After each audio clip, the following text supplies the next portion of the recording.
What is lumbar stenosis? How does it happen? And what could be done to fix it? I want to bring your attention to my drawing of the spine here. These are the 5 vertebrae of the spine. This is the tailbone down here. And what I've drawn is this gap right here because that represents, if you look at the spine here, the spinal canal, and then these little bumps on the back are the equivalent of these bumps on the spine. It's kind of hard to draw a spine in 2D like this, so you're just gonna have to forgive the drawing. But the reason why I drew this line right here is because there's a special ligament that I'm going to talk about here in a moment. But before I get into that, let's discuss the 2 types of stenosis. There's one called lateral stenosis, which is probably what people deal with the most, and then there's central, which is a little less common as far as it causing serious problems, but this is going to be the more serious one that can cause some worse problems. But both obviously are going to cause some problems, and we're going to discuss them. When I'm talking about lateral stenosis, let's take a look here at this model right here. Stenosis by itself just means that there's a space that's narrowing down. There's an opening that's starting to close in. We talk about it like in the heart, you can get stenosis of your arteries, and that can lead to a heart attack. Wherever the artery is, it's a hole, it's like a tube, a tunnel where the blood flow passes, and if it starts to close off, you get less blood flow. In the case of the spine, there's holes where the nerves pass, and if you get that space to close down, then you affect the nerve. Lateral means on the sides. So we're talking about this nerve right here on the side where it comes out to go down into the leg. That's where the low back nerves go.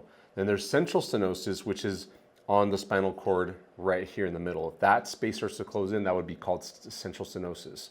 Now there's lots of reasons for stenosis to happen.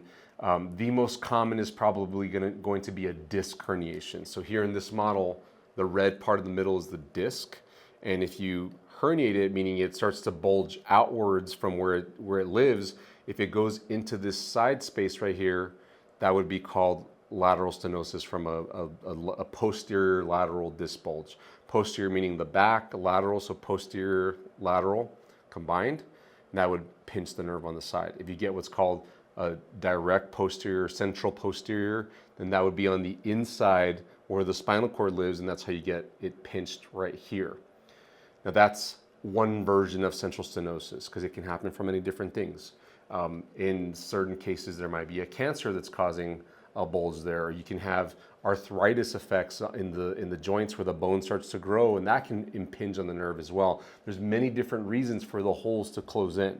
And what I want you to know is that how you fix this, one of the things that I talk about all the time, is by normalizing the forces on the spine, because on your spine here, this is your low back, you have muscles that are running up and down the back on either side. You have a column of muscles on the left and one on the right, and those muscles help to extend your back and help you to move to the sides, and they're involved in twisting as well, but they work with the abdominal muscles on the front, and they need to work together. And if you don't have good abdominal strength, which is often the case in people with back problems, then you have an overdependence of the back muscles, because the back muscles will take over in the absence of strength in the abdominal muscles.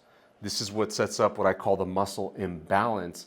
And if you have this over a long period of time, that's what sets up arthritis, that's what herniates the disc, that's what starts to affect things that will close in on the space and produce a stenosis problem, whether it's lateral stenosis or central stenosis.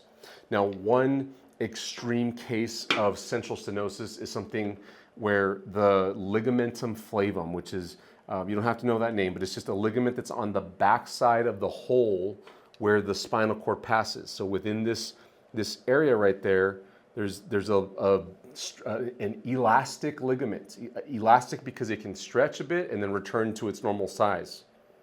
That elastic ligament, if there's bad forces put on it over time, or if health in other aspects is not great, it can lose its elasticity. And as a result of that, it won't shrink down, and it'll fold on itself. It'll thicken as well.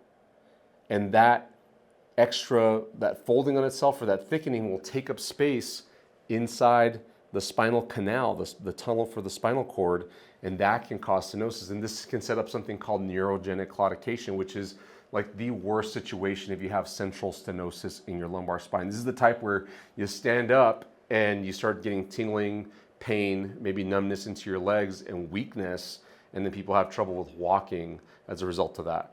And this is something where you might have to have what's called a laminectomy, where they'll cut off this bony part in the back. They'll basically cut off a chunk of bone in your spine and remove it to give the spinal cord space where you would be getting pressure into the tunnel for the spinal cord.